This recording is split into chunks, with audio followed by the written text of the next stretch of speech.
রাজবাড়ীর বালিয়াকান্দিতে Padma clinic and diagnostic সেন্টারে প্রসূতির ডেলিভারির সময় শিশুর মৃত্যুকে কেন্দ্র করে ক্লিনিক ভাঙচুরের ঘটনা ঘটেছে।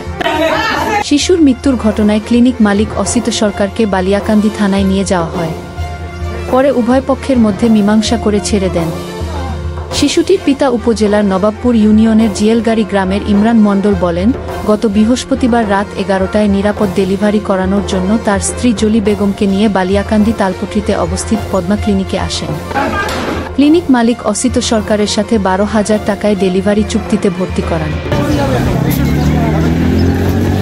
আমার বোধ দেখা পরে বলে বাচ্চা সুস্থ আছে, তা আমরা আমাদের সিজার করতে চাই। সিজারের ডেট দেয় সকাল 13 তারিখ সকাল 6টায়।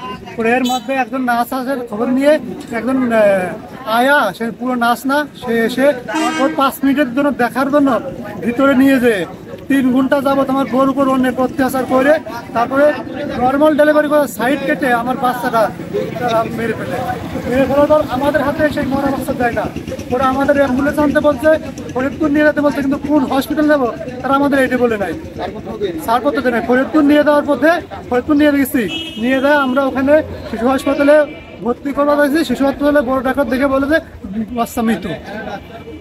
তারা নিজেদের জান বাজি রেখে তারা এই দেশ থেকে 5 আগস্ট স্বৈরাচারী হাসিনাকে তাড়িয়ে দিয়েছে।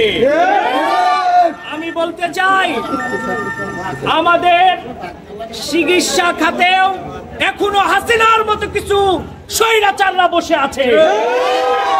আমি বলতে চাই, এই ছাত্ররা আমার ভাই আবু সাইদ ওয়াসিক মুগ্ধ রক্ত দিয়েছে এই বাংলাদেশের মানুষ যেন সুন্দরভাবে তাদের জীবন যাপন করতে পারে। এই কারণে আমরা আর দেখতে চাই না আমার কোন মায়ের সন্তানের মায়ের বুক খালি হোক।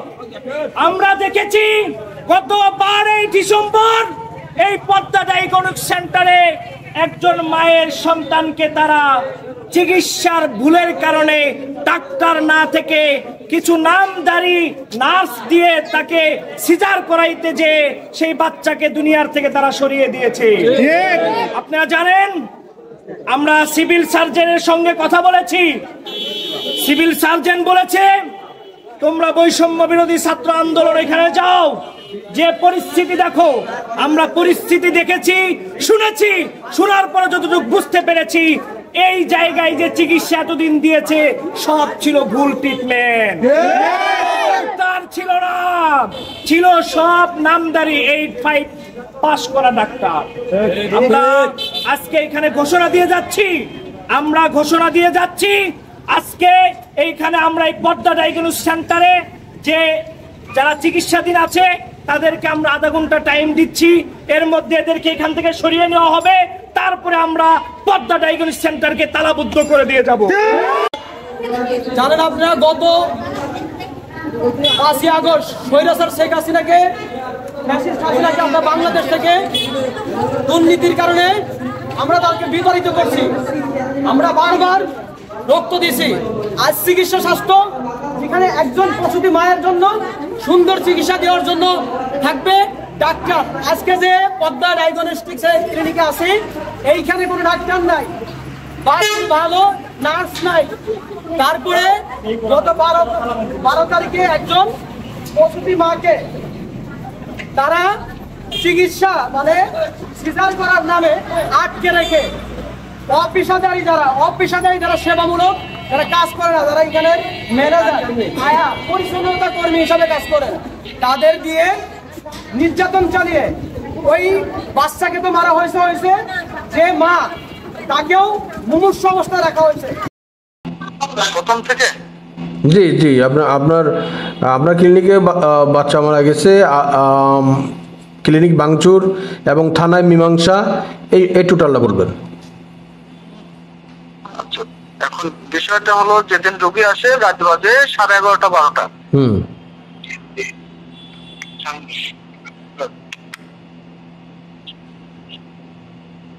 হ্যালো, সমাধান হয়েছে উনিও জানে। আচ্ছা, আমি আপনাকে একটু পরে ফোন দেব, রিপোর্ট লিখবেন, লিখতেও বসছেন, আমি 5 মিনিট পরে আপনাকে ফোন দিচ্ছি। আমি 5 মিনিট পরে ফোন দিবেন, এই তো? ঠিক আছে। 5 মিনিট পর যেহেতু উনি ফোন করতে বলছেন, তাই আবার ফোন দিলাম।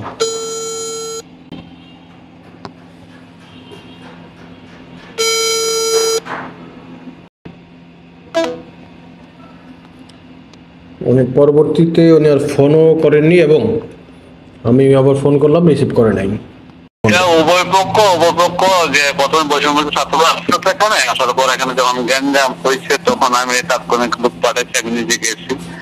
যাওয়ার পর যখন দেখলাম যে এখানে একটা পক্ষের উত্তেজিত গ্যাঞ্জাম সমাজ, তখন অজিত বাবুকে আমি নিয়ে আসছি থানায়, এনে দুই পক্ষ সহ বসছি। বসার পরে তখন তারা মানে দুই পক্ষই আলোচনা করছে, তখন তারা উভয় পক্ষ কেউ কারোর বিরুদ্ধে কোনো মামলা মোকদ্দমা করবে না এই মর্মে তারা উভয় পক্ষই চলে গেছে থানার থেকে। এই অবস্থা।